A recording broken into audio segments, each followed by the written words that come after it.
Olá, tudo bem? Hoje o tema da nossa aula é a teoria do branqueamento. Você sabe o que é isso? Não?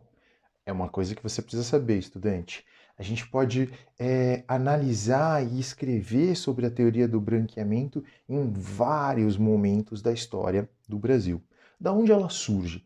Ela surge das ideias de raça e de hierarquia da raça que vêm da Europa e vão ser agora adaptadas ao contexto brasileiro. Por que elas precisam ser adaptadas? Porque se elas fossem seguidas ao pé da letra, o Brasil seria um país sem futuro. Sim, porque dentro da ideologia racista, você considera que todos os povos que tiverem o sangue inferior, que não tiverem a presença dos arianos, não terão futuro no destino da humanidade. E aí, o Brasil apresentava um problema muito sério em relação a isso para essas pessoas, que era a sua grande maioria da população era uma população que veio do continente africano numa diáspora, forçados a serem trabalhadores aqui. Primeiro como trabalhadores do açúcar e depois como trabalhadores do ouro e também do café. Então, dentro dessa ideologia racista, o Brasil não teria futuro. O que vai acontecer? O Brasil vai, por meio dos seus cientistas, sim, eu falei cientistas, os cientistas brasileiros vão propor uma adaptação das ideias europeias para poder transformar essas ideias europeias em algo que fosse plausível de ser assimilado aqui no Brasil. Você precisava transformar essas ideias e conseguir, a partir dessa transformação, um futuro para o Brasil. Uma das maiores especialistas no assunto é a professora Lilian Schwartz. Aqui é um livro dela fantástico chamado O Espetáculo das Raças.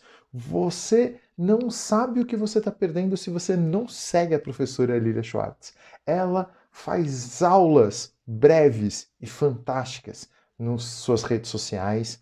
Ela é muito ativa na imprensa, então ela tem muitas entrevistas no YouTube, uma mais fantástica do que a outra. Eu vou listar algumas delas aqui no final das descrições do vídeo, que eu recomendo muito que você assista a professora. A professora é uma inspiração para mim desde quando eu li ela lá na faculdade há quase 18, 20 anos atrás. Tipo, ela é fantástica. Né? Ela aborda isso de uma maneira muito séria e explica como que esses cientistas fizeram esse discurso do branqueamento. Como que eles trabalharam com essa ideia de que você precisava transformar a nação brasileira. Esse quadro que a gente vai ver aqui tem uma análise dele em vários lugares, mas eu queria que vocês olhassem para ele e me ajudassem a pensar um pouco e entender o que é o branqueamento. Então, ó, esse quadro vai ser dito por professores como um quadro que representa esse branqueamento. Por quê? O que a gente vê nesse quadro? A gente vê uma população simples, né? Tem 4 personagens no quadro.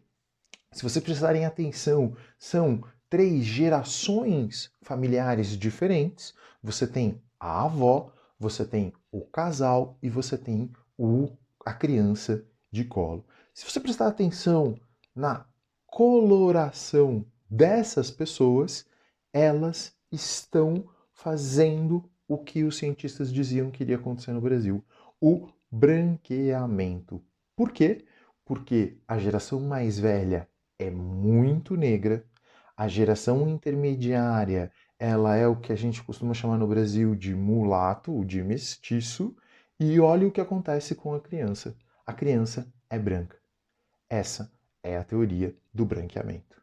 De que no Brasil você conseguiria, com a chegada dos imigrantes europeus, transformar o destino do país. O país deixaria de ser um país mestiço, negro, e passaria a ser agora um país branco. Por isso a palavra branqueamento. Era essa a ideia desses senhores, de colocar toda aquela teoria racista que existia na Europa, validando ela. Não dizendo que ela estava errada, mas dizendo que o que eles não tinham pensado é que os sangues se misturando, você conseguiria, exatamente pela questão da raça branca ser superior, ela venceria na hora das misturas. E que por causa disso, o brasileiro e o Brasil podia se tornar um país branco no futuro. Sim, é horrível essa expressão e essa maneira de usar, mas era assim que eles pensavam. Eu vou mostrar para vocês agora esse estudo feito e apresentado pelo Roquete Pinto. Ele diz que, ó o diagrama que ele coloca. Então, eu vou ler ele com vocês para vocês irem acompanhando. Então, de 1872, a porcentagem de brancos no Brasil, segundo ele, era de 38,1. A de negros era de 16,5%, a de índios era de 7% e a de mestiços era de 38,4%.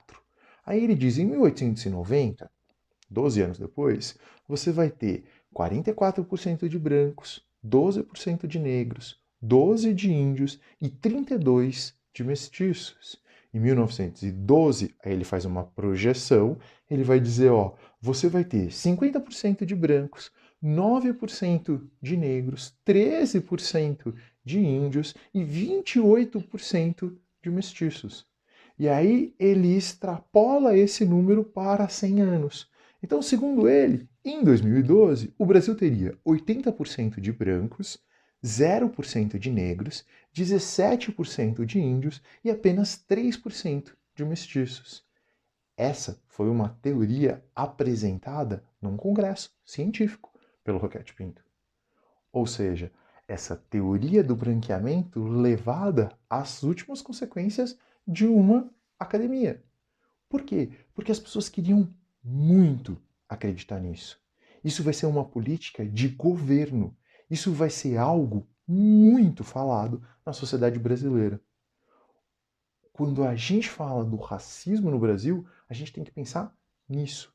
As imigrações e os incentivos das imigrações europeias vão ser baseadas nessa ideia do Roquete Pinto. Na ideia de que você podia branquear a população brasileira. Que a população brasileira, com o passar do tempo, podia eliminar o negro e, como a gente vê na projeção dele, os mestiços, em algum momento, iriam acabar. Obviamente, essa teoria é totalmente furada, mas ela explica muita coisa. E quando você pensa, não, mas isso é um exagero, isso não era de alguém que viveu o século XIX. Eu, infelizmente, tenho o papel chato do historiador de lembrar, olha, não é bem assim.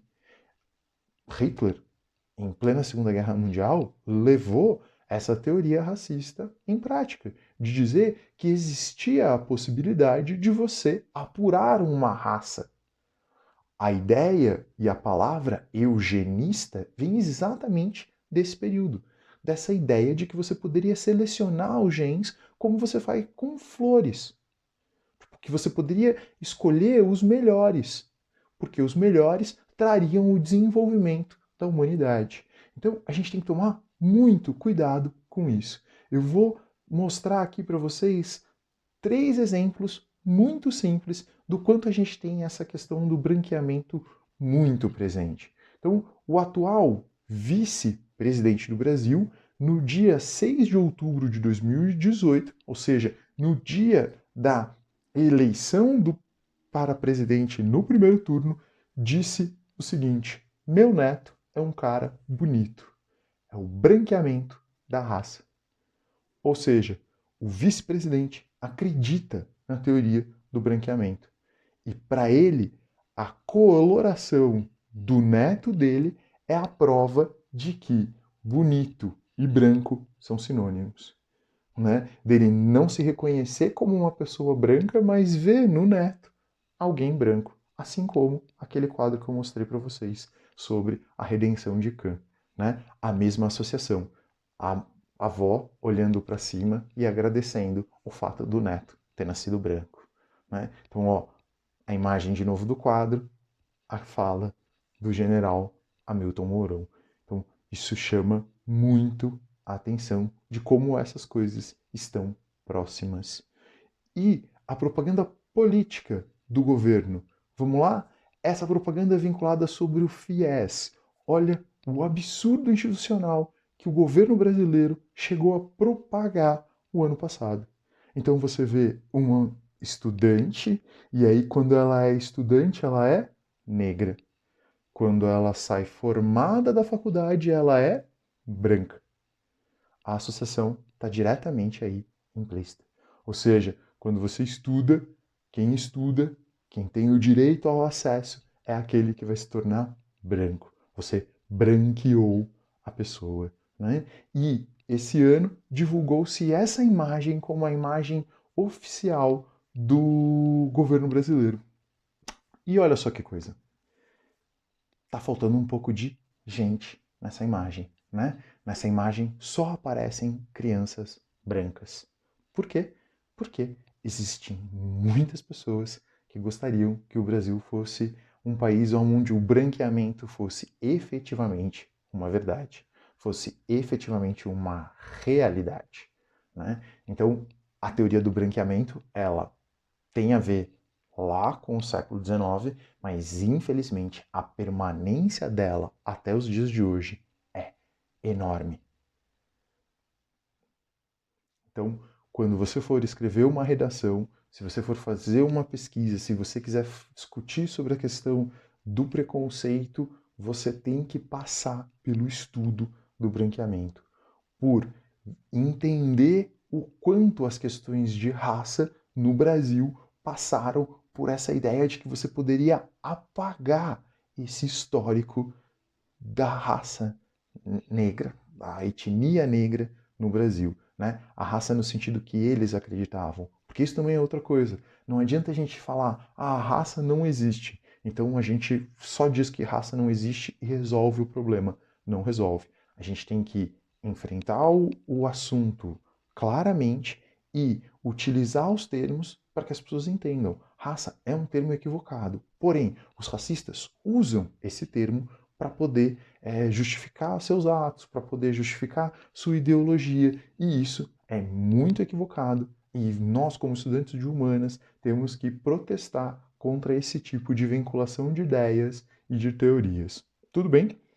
Fique atento que você provavelmente vai ver, a partir de agora que você conheceu o termo, traços de branqueamento. Traços dessa teoria de branqueamento sendo vinculadas em propagandas oficiais, em filmes, em novelas. Vira e mexe, isso aparece. Tá bom? É isso, gente. Valeu, um abraço